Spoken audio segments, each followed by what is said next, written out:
Hello everyone, this is Goosebumps Godzilla, and today I'm going to be doing a video about which one would probably win Goosebumps the board game. So, basically the main plot for Goosebumps the board game is sort of like the Goosebumps movie. So, all the Goosebumps monsters are unleashed from their books, and you have 6 playable characters. The Haunted Mask, the Vampire Poodle, the Werewolf of Fever Swamp, Prince Corru the Mummy, the Abominable Snowman of Pasadena, and Slappy. So you're given those 6 choices, and you have to race to Stine's typewriter and burn the book so you won't be sucked back in.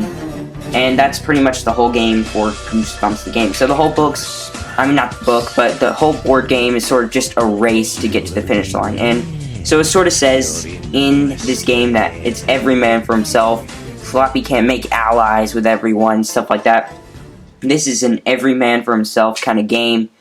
And so I'm just going to be judging which one is the fastest Goosebumps monster and which one's probably going to win. But I'm also going to add in a bit of a fight thing, just because it's probably going to erupt in some kind of battle. I mean, I could see Slappy taunting someone so much that they get so mad and they attack Slappy or something like that. So there are going to be fighting points in here as well to see who would win, but it wouldn't be as huge a deal. It's really just which one is the fastest.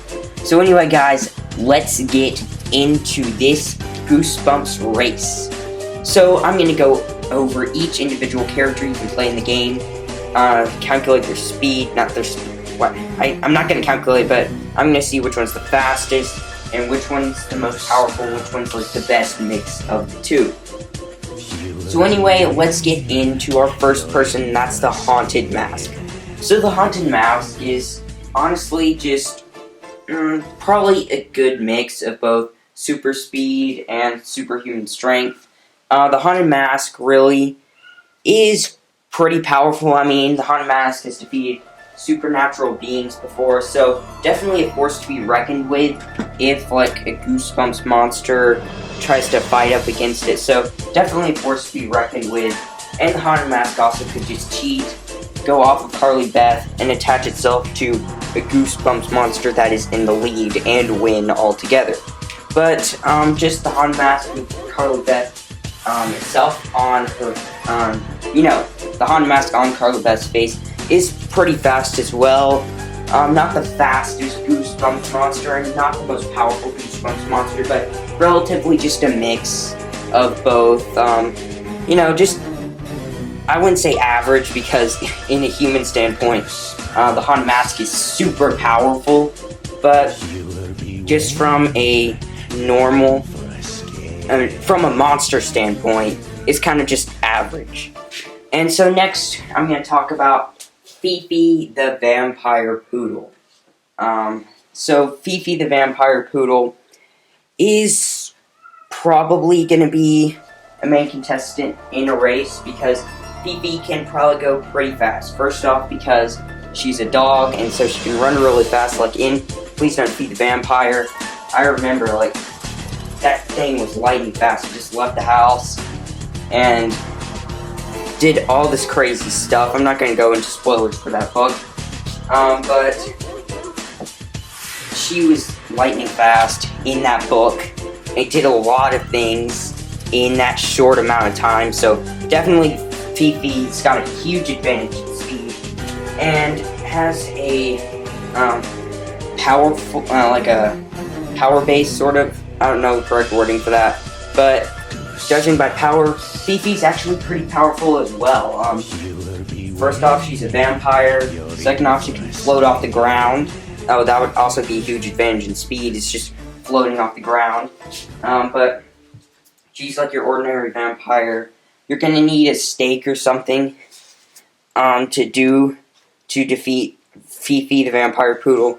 And since this is a race and they really don't have time to acquire a stake, I think that Fifi would not be able to be defeated in this fight, and so they really have to outmatch her on speed. And so overall, Fifi the Vampire Poodle's a probable winner. I wouldn't say she most likely is the winner, but definitely a runner-up, if not the winner.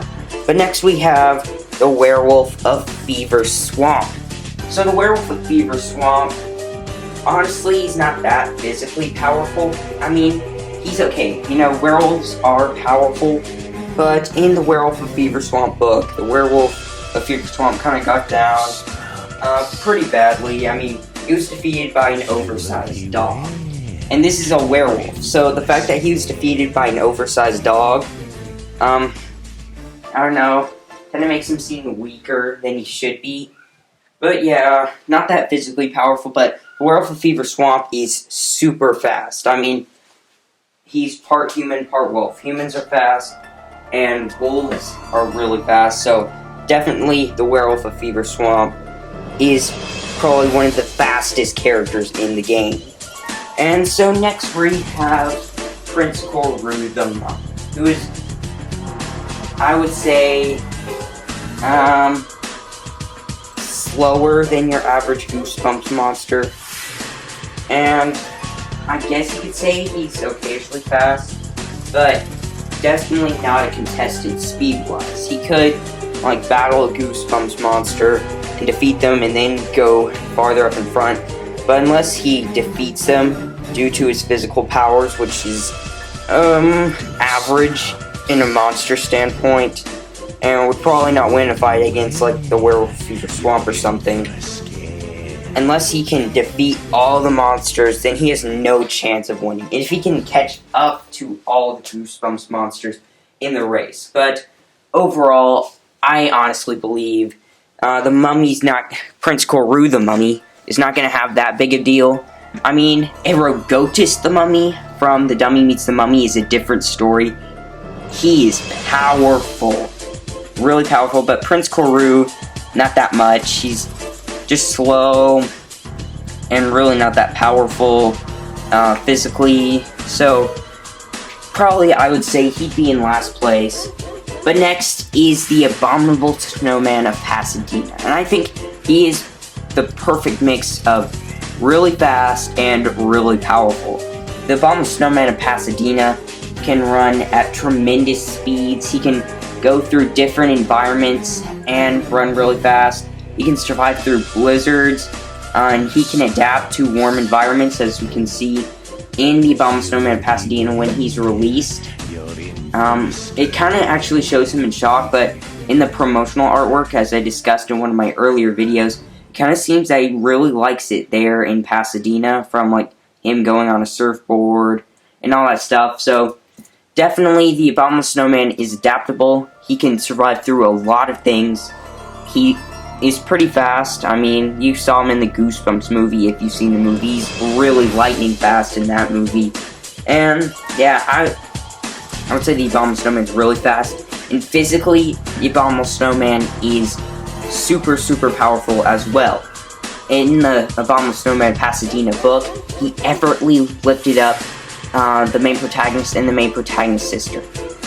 If I'm not mistaken, the main protagonist and the main protagonist's sister are the same age, and I would say, just to average it out on each of the kids weigh about maybe 200 pounds. By not each of them, but holding both of them, they'd be about 200 pounds. So the Abominable Snowman of Pasadena can effortlessly lift up like 200 pounds.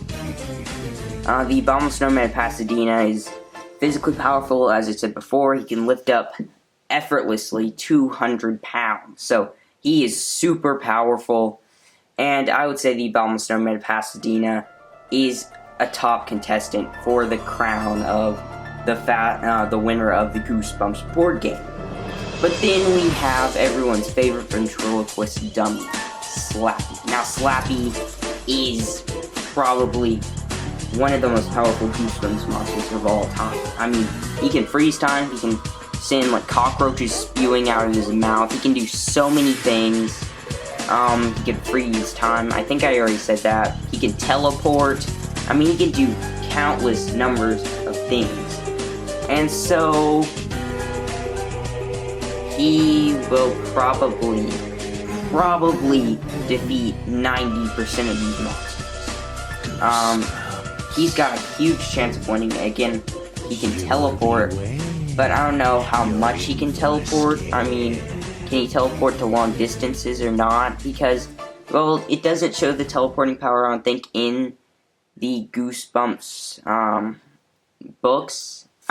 They technically sort of did, with him being teleported from, like, maybe being thrown in the sewer or something like that, and coming in the house. But then again, in the Night of Living Dummy episode, it did show footprints, so maybe he didn't teleport.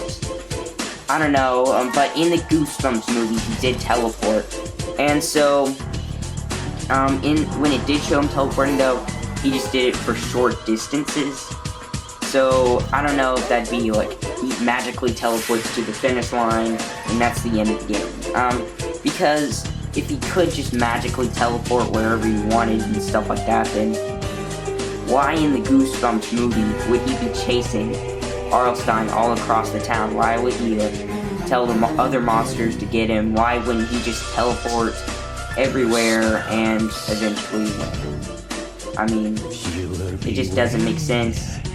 I think that if Slappy could teleport long distances, then he would easily find Stine, and the whole plot to the Goosebumps movie would all be a waste, and Slappy would win easily.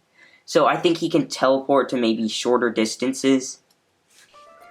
But yeah, Slappy is pretty powerful, even though he can teleport probably only to short distances.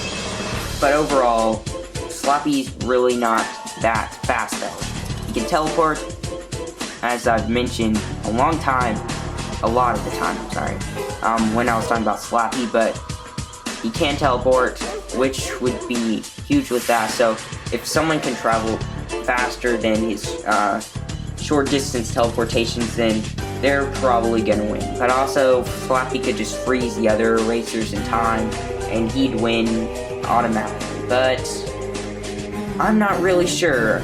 Honestly, I would either have to go with the Vampire Poodle, Fifi, the Abominable Snowman Pasadena, or Slappy. Let me see.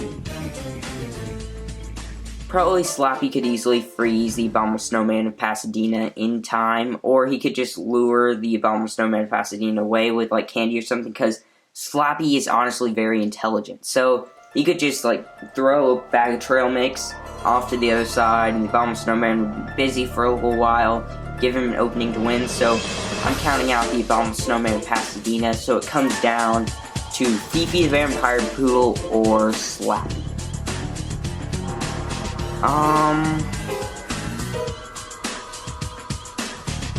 I don't know.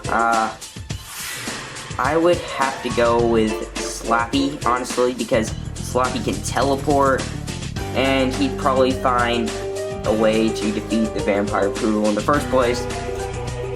Maybe by, like, doing some sort of intelligent trick, I don't know. Or maybe, honestly, he could do this, is just pull a Night of the Living Dummy on all the other monsters and just pretend like he's a non-living dummy, and so all the monsters would be too busy, like, going off to the race and maybe fighting with each other and stuff like that, and all this stuff. And so then maybe when there's the fastest Goosebumps monster, then I guess he could just... No, that wouldn't make sense. So, no, he can't really pull Night of the Living Dummy, so he's just got to pull it by the teleportation and outsmarting all the other monsters. But yeah, that's my video for today. Comment down below who you think would win. The Haunted Mask, the Vampire Poodle, the Werewolf of Fever Swamp, the Mummy, and the Abominable Snowman Pasadena, and Slappy. But anyway, tell me who you think would win in the comment section below. Thank you guys so much for watching, and that is the end of my video.